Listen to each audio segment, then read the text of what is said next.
We're just getting started in this, what's often called the Sermon on the Mount, this formative teaching of Jesus early on in his public ministry, where he kind of lays out his kingdom vision and what the culture of his kingdom should look like. And so we're engaging this together.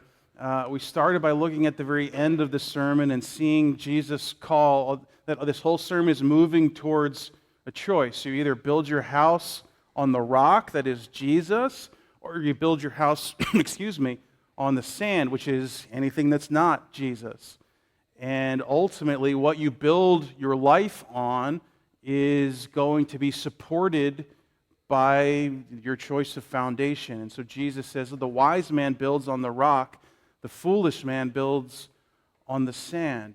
And so we started with that so that we could read through and study the sermon together, understanding what Jesus was driving at.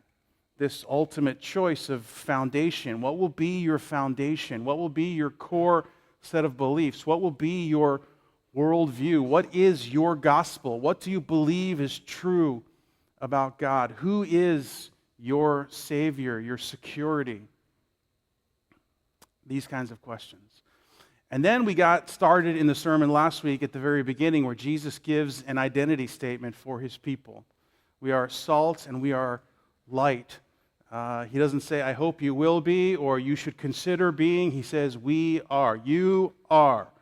You are. And we talked about Jesus' purpose for us as his followers in this world, intentionally scattered within it, so that his glory might be known. We touched a bit on the Beatitudes that sort of begin this whole sermon by saying that that is what salt and light looks like. That's the posture. That's the culture. And again, I remind you, if you're so interested in digging deeper into them, we did a teaching series a number of years ago on the Beatitudes, and they are on our podcast, they're on our website, available for you to engage in, to understand those statements a little bit more profoundly. Today, we want to get finished with the whole introduction to this sermon. This is the final part of these three-part sort of launching into the sermon. We're basically going to see a new hermeneutic, as it were. And you're saying, what is hermeneutic? We'll talk about that in a second. A new way for through Jesus to see what God is doing and to understand what God is doing, and therefore to process what we're meant to do. So on the basis then of foundation, identity, and hermeneutic, he will launch into his sermon, his call to a new way of living, and we'll go sort of topic by topic every single week, starting next week with Jesus' call for you not to murder anybody, right? But of course, it's going to be a little deeper than that, and that's kind of the whole point as we go on. So, if you have a copy of the Scriptures, you can turn to Matthew chapter 5. We've just got a couple of verses in front of us today. Matthew 5, verse 17 through verse 20. He says, "Do not think that I come to abolish the law or the prophets. I have not come to abolish them, but to fulfill them. For truly I tell you, until heaven and earth disappear, not the smallest letter, not the least stroke of a pen, will by any means disappear from the law until everything is accomplished. Therefore, anyone who sets aside one of the least of these commands and teaches others accordingly will be called least in the kingdom of heaven. But whoever practices and teaches these commands will be called great in the kingdom of heaven. For I tell you that unless your righteousness surpasses that of the Pharisees and the teachers of the law, you will certainly not enter the kingdom of heaven." Word of God for the people of God. So what is Jesus saying in this passage? What is he getting at? How is he setting the stage for everything he's about to say?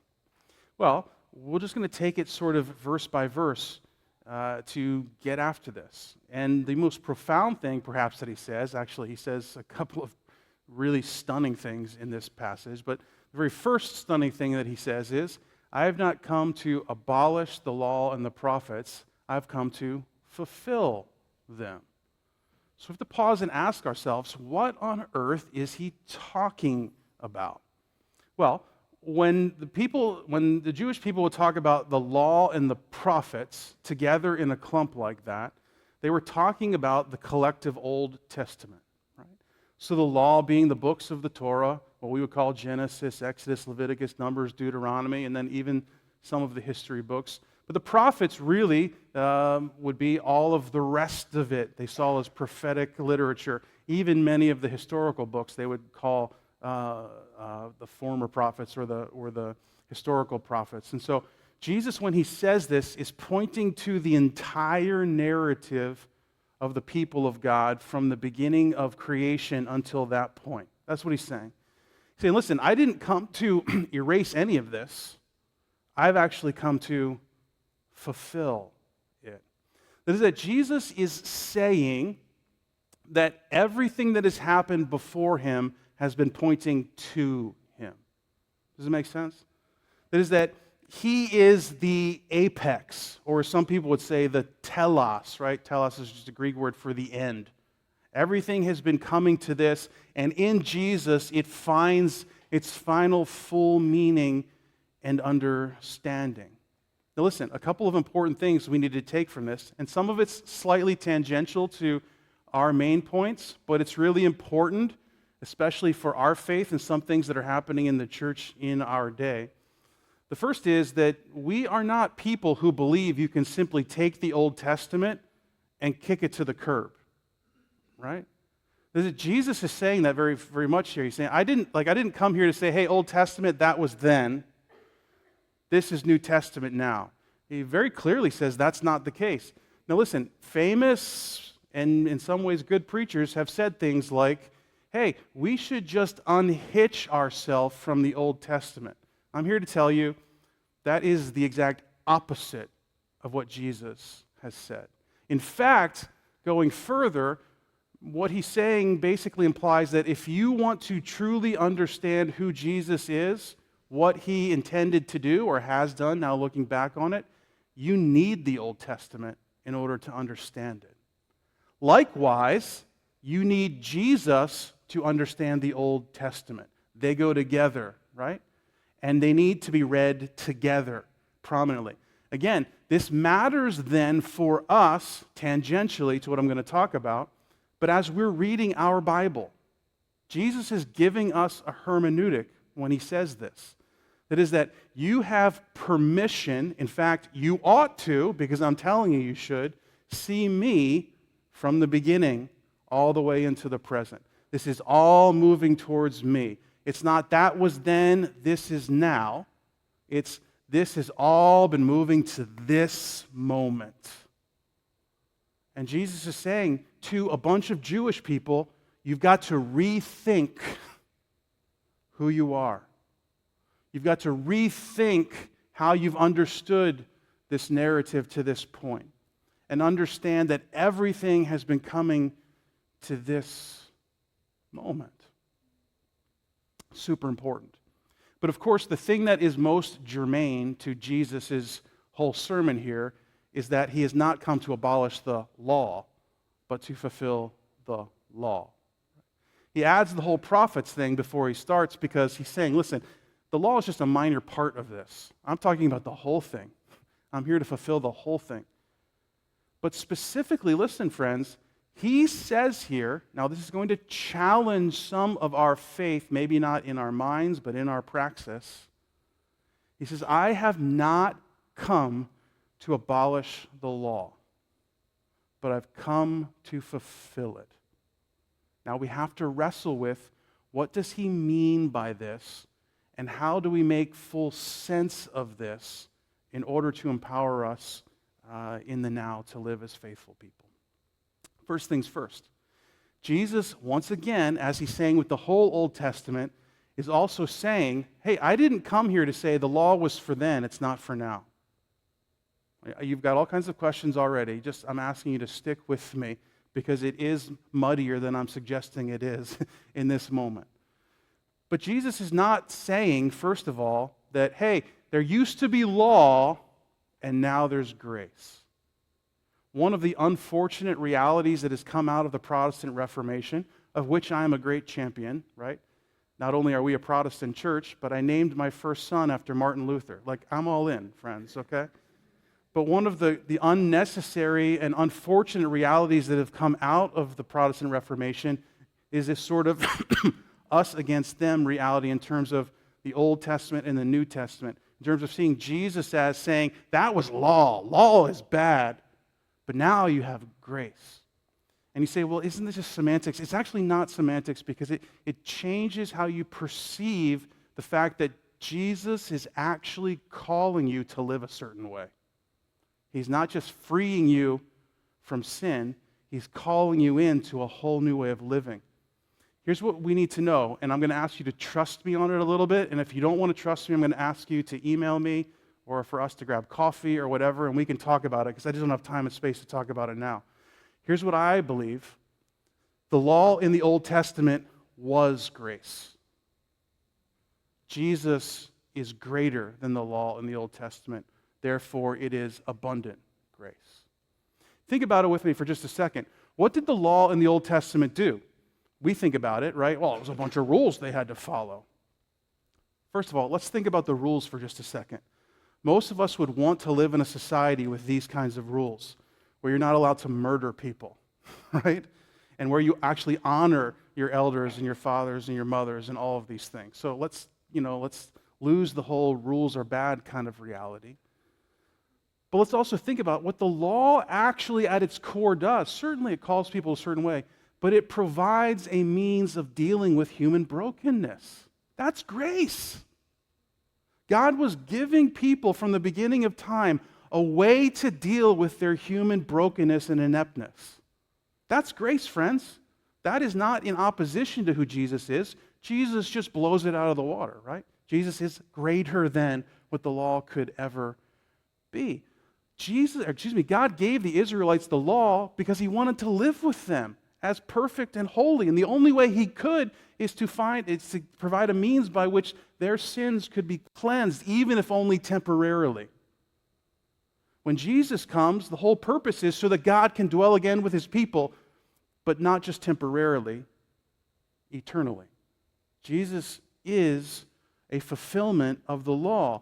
He's greater than the law. So what Jesus comes to do is not to kick rules to the side, as it were. But friends, again, rules is the wrong way to think about it. The law was a culture creator in the Old Testament. It was a society creator. It told the people, here's how we're going to live together in a way that honors God and loves each other. Jesus speaks the very same language. And actually what we're going to see in a couple of moments, not to put the cart before the horse, but I'll just tell you where we're going. Jesus actually is calling us to something far harder than the Old Testament law. He's not easing, he's gripping tighter.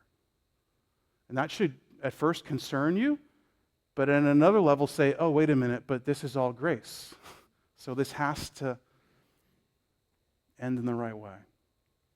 And so it is. Jesus is not abolishing a way of living. He's not saying the law was then, grace is now. In fact, many of the New Testament writers, specifically the Apostle James says, right, we follow the law of Christ.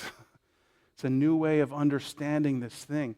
Or if Jesus would say, a way of in depth loving God and loving others. It's an ethos, it's a culture, it's a way of living. It's a way that as a community we are oriented that looks distinct from the world around us. It is how we are salt and light, as it were, in the world around us, individually and collectively as a community, countercultural, ordered around Jesus' way, which is God's way, not the world's way. That was the purpose of the law. That's the purpose of Jesus. Jesus is far greater than the law. Does this make sense? Jesus has come to fulfill the law. And we're going to now spend most of our time figuring out exactly what this means. The word fulfill is the Greek word plerao. It actually means to fill up, right? So picture you have an empty glass right now and your very favorite drink in the whole world, whatever it might be. Don't need to share it with your neighbor in case that's, whatever. For many of you, it's Diet Coke, right? For me, it's Diet Coke. So here it comes. The pitcher comes out and the Diet Coke is poured in and it comes all the way to the top, right? That's what this language is talking about. It is not, we're getting rid of it, it's filling it up to be what it is fully meant to be. Does this make sense? Filling it up with meaning, filling it up with reality, making it happen and have all of its intense and empowering nature that it was intended to have. This is what this language means. So, question then, how does Jesus fulfill or fill up the law with meaning? Well, two ways, right? The first way is that he satisfies it. So one of the things that the law was meant to do and organize itself around was dealing with the sin problem of people, dealing with the brokenness of people, dealing with the part of what the law does, right, is expose the truth that we are, at our core, law breakers, right?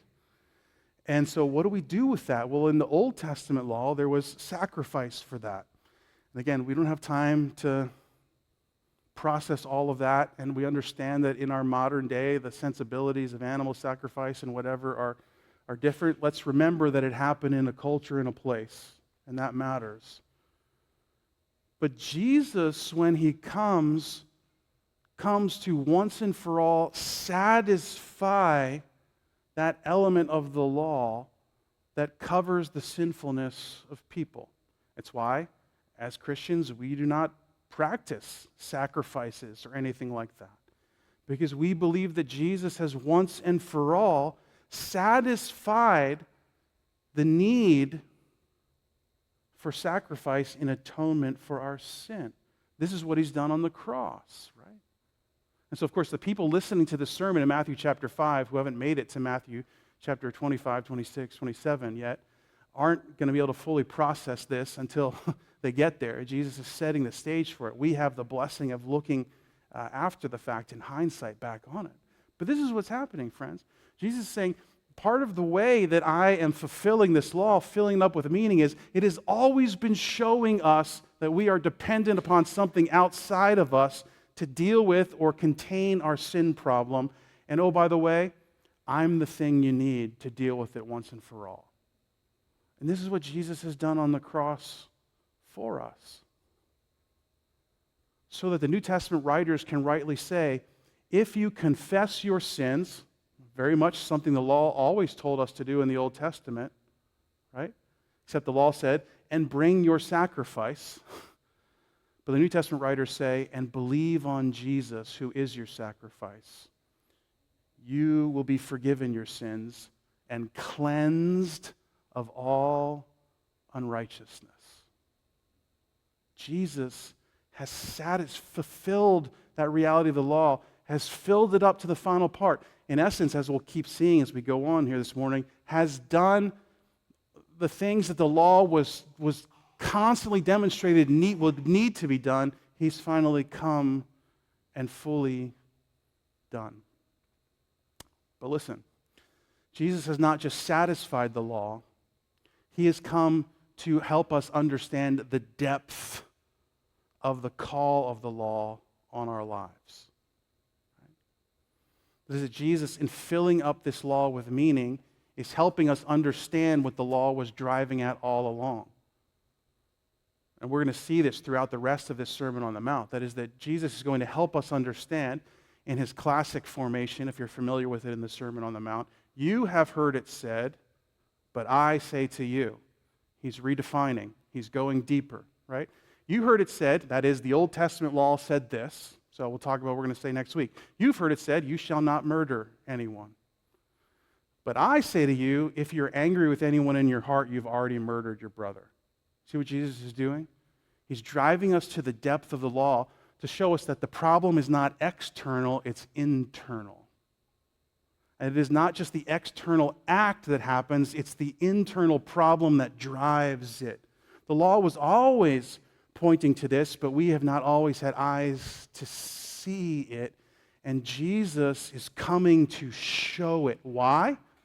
Because amongst the Jewish people, and listen to me, amongst church people today and moral, religious, kind of ethical people spread throughout our whole world who believe in external problems but don't have eyes to see internal problems.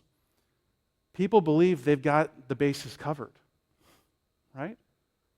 But Jesus is talking to people, a mixed group in this session, but to people who are saying, hey, we know law keepers, right? So listen, there's this whole belief, wrong, I think. Oh, one of the purposes of the law is that you could never keep the law. You're supposed to show you could never keep the law. Erroneous, right? Tons of people in the Old Testament kept the law. The Pharisees in Jesus' day kept the law. We know that the Apostle Paul believed he kept the law perfectly. He says it himself in Galatians, right? That's why there's sacrifices and all these other things. The problem with the law is not that it wasn't keepable, it's that it was powerless to deal with the internal problem. It could only contain or maintain the external issues. And so if we're just keeping the rules and maintaining our external behavior, then nothing is happening to transform us inside and deal with our real problem. It's like being diagnosed with a disease and simply treating the symptoms. None of us would want to do that. We'd want to deal with the actual present disease that is ravaging us inside. And Jesus is saying, I've come to fulfill the law. I've come to deal with that. But oh, by the way, the first way that we're going to deal with it is expose it. Because if you don't know it's there, you're never going to deal with it. If you think the problem is just you shouldn't murder and not that we have hate in our heart, please come back next week. There's more to say than what I'm just saying right now.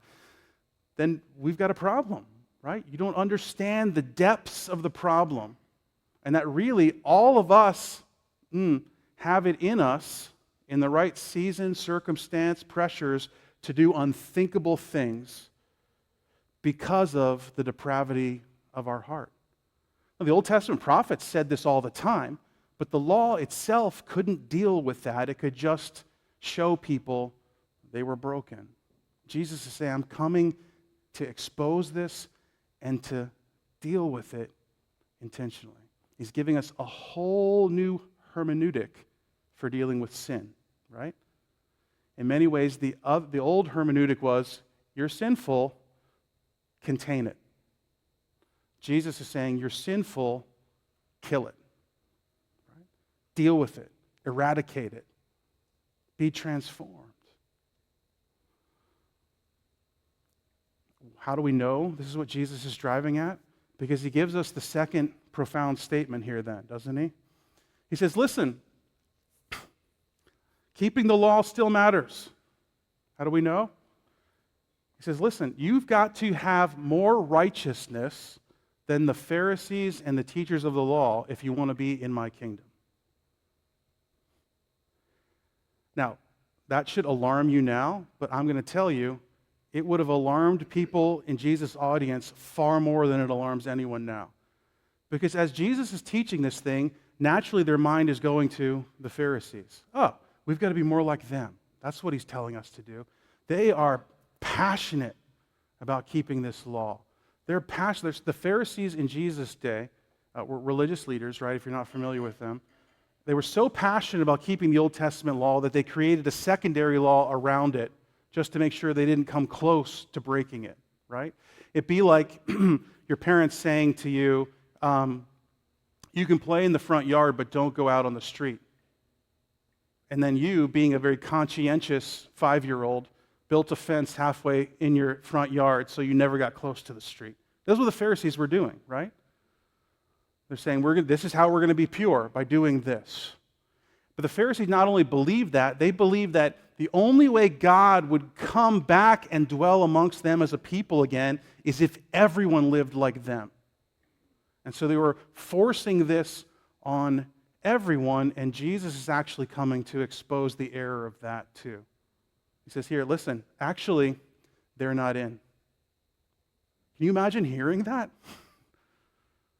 Right? It'd be like walking into an existing church somewhere and Jesus showing up and being like, you know that pastor up there? He's not in. Like that would shock us.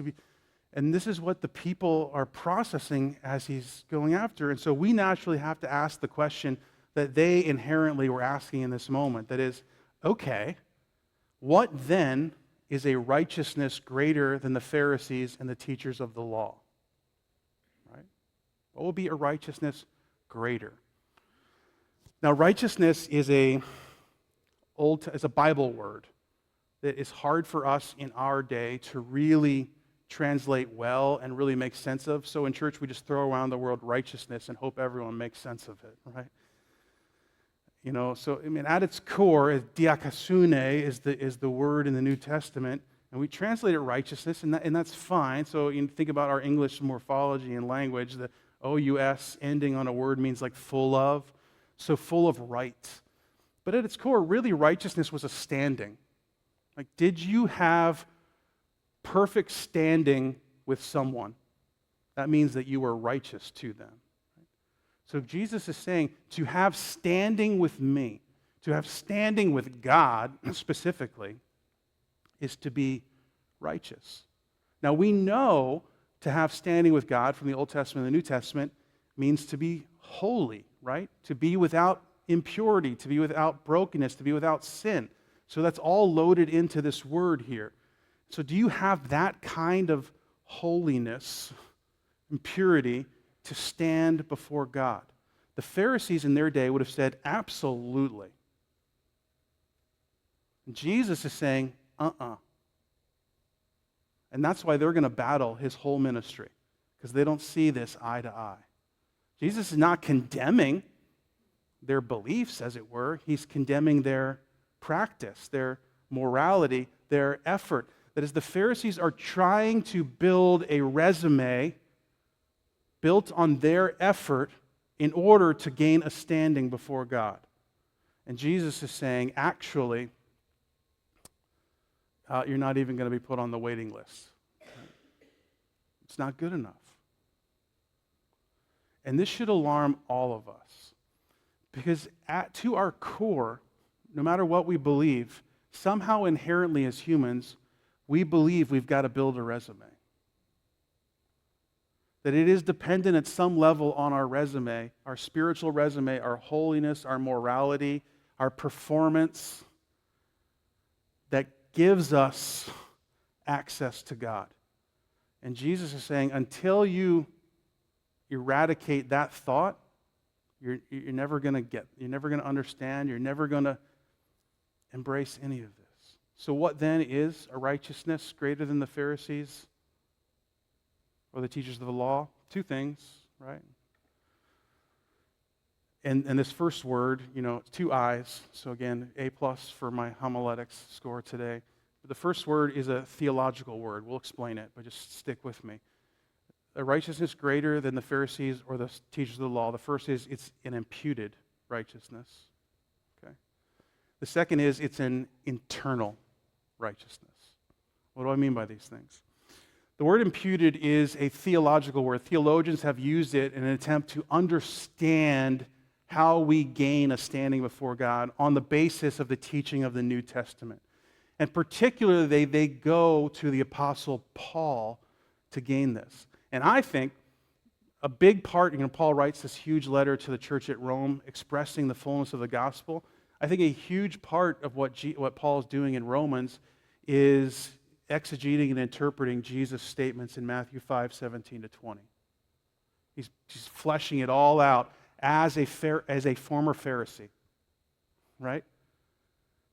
And so listen to what he says in Romans chapter 5. I think we have this on the screen. He says, consequently, just as one trespass resulted in condemnation for all people, he's talking all the way back to Genesis 3, remember the fall.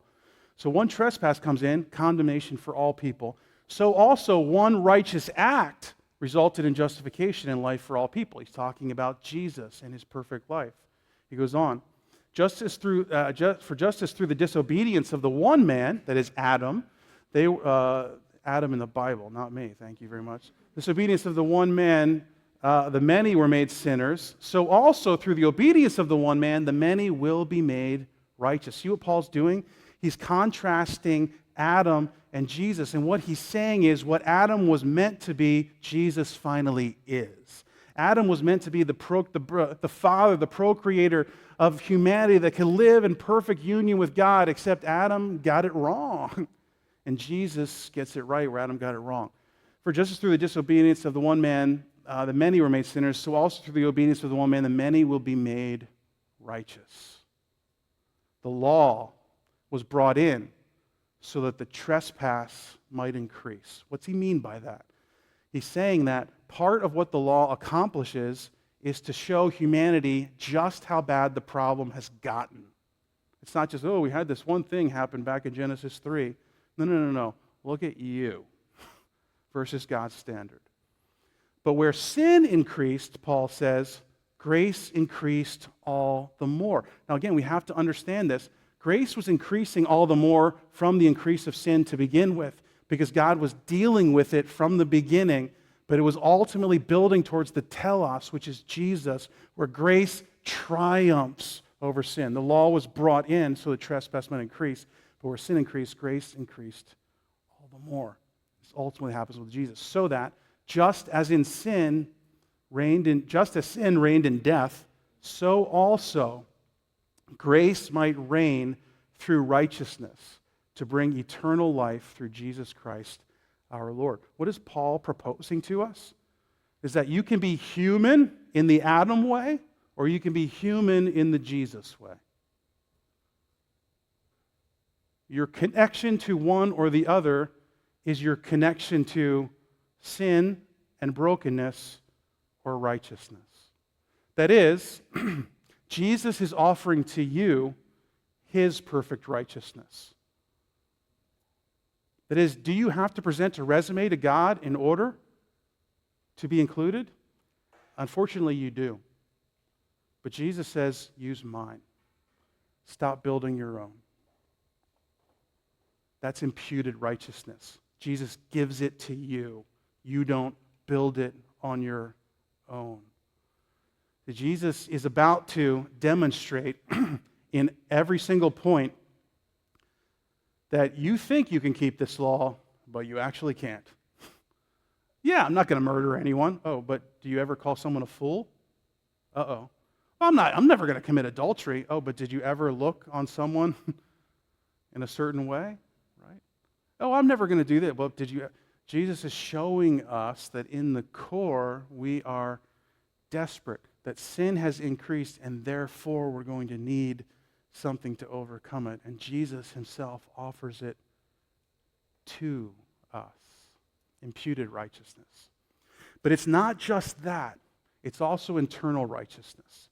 Because what Jesus does for us is he gives us his righteousness. He gives us a standing before God. If we're in Jesus, we have standing before God. Or as Paul would say in Romans, we're justified. Right? But he also calls us new creation. That is that he is transforming us, not just giving us his resume. And he's not transforming us by building fences on the outside to keep us away, but by remaking us on the inside.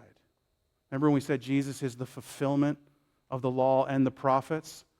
This very thing is what the prophets were saying God would finally do for his people. He would come, and instead of giving him laws, he would write his laws on our heart, the prophet Jeremiah says.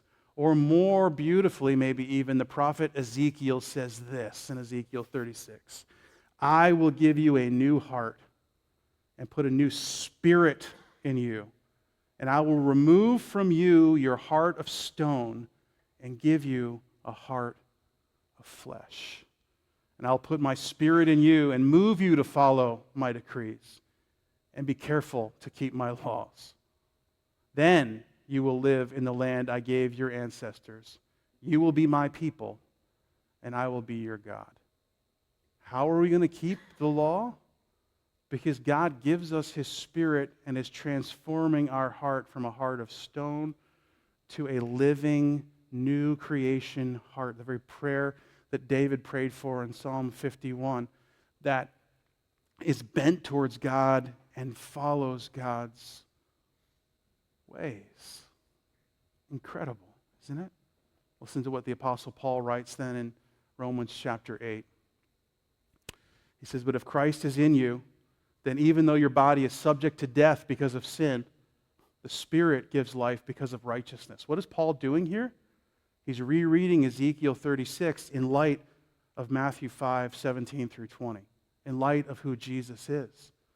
Spirit of life because of righteousness, he goes on. I think he goes on, right? Yeah. "And if the Spirit of him who raised Jesus from the dead is living in you, then he who raised Christ from the dead will also give life to your mortal bodies because of his Spirit who lives in you." See, I didn't make up our benediction that we say every Sunday. There it is, right?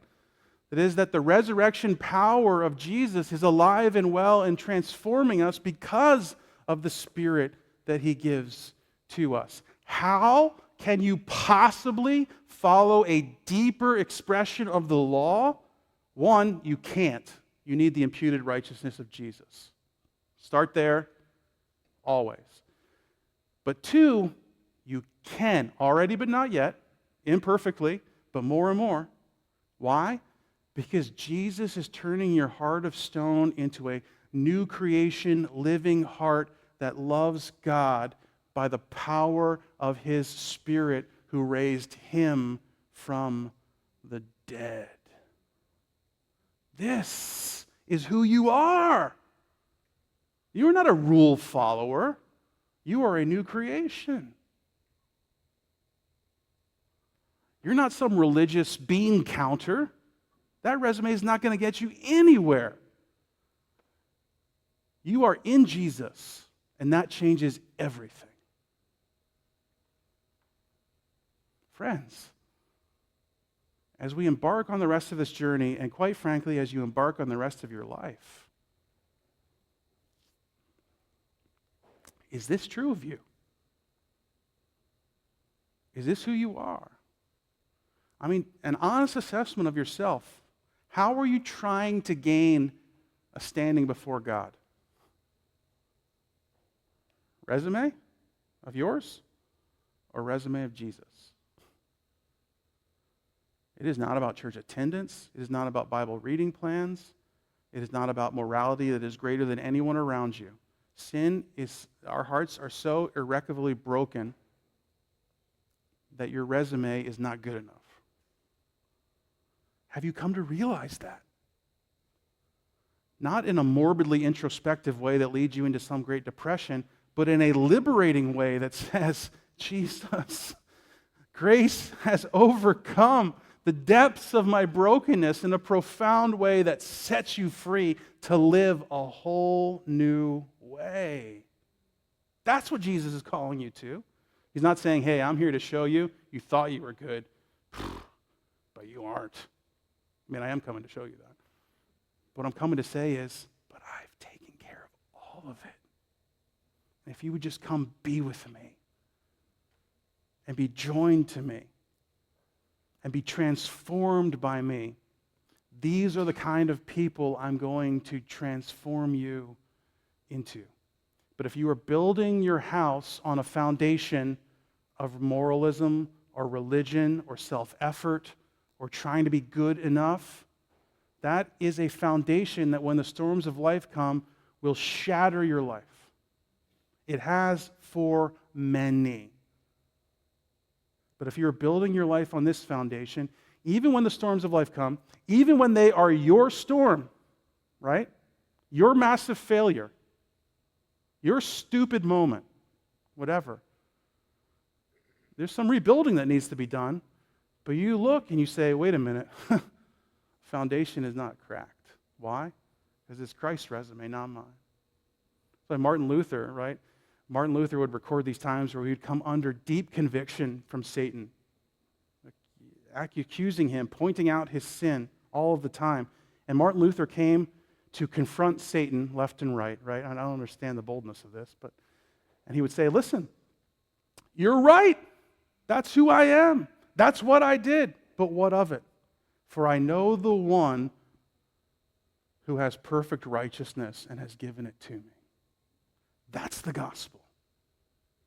It doesn't mean then so I can go do whatever I want to. No, it means that I'm being transformed by the Spirit into a new person? What kind of life are you building? What kind of foundation are you on? Is increasing obedience to Jesus a characteristic of your existence, not because you feel like you've got to in order to make God accept you, but because you want to, because Jesus is transforming you? This is what Jesus is calling us to. Next week, we're going to talk about murder/anger. And we're going to talk about strange and bizarre topics somewhat throughout all of this. That at first, you're going to say, this has no bearing on me, and hopefully if I do a good enough job, you're going to leave going, uh-oh. And hopefully if I do a really good enough job, you'll start by saying, uh-oh, and then saying, oh my God, Jesus, have you really done this? Jesus has come to fulfill the law and the prophets. You pray with me?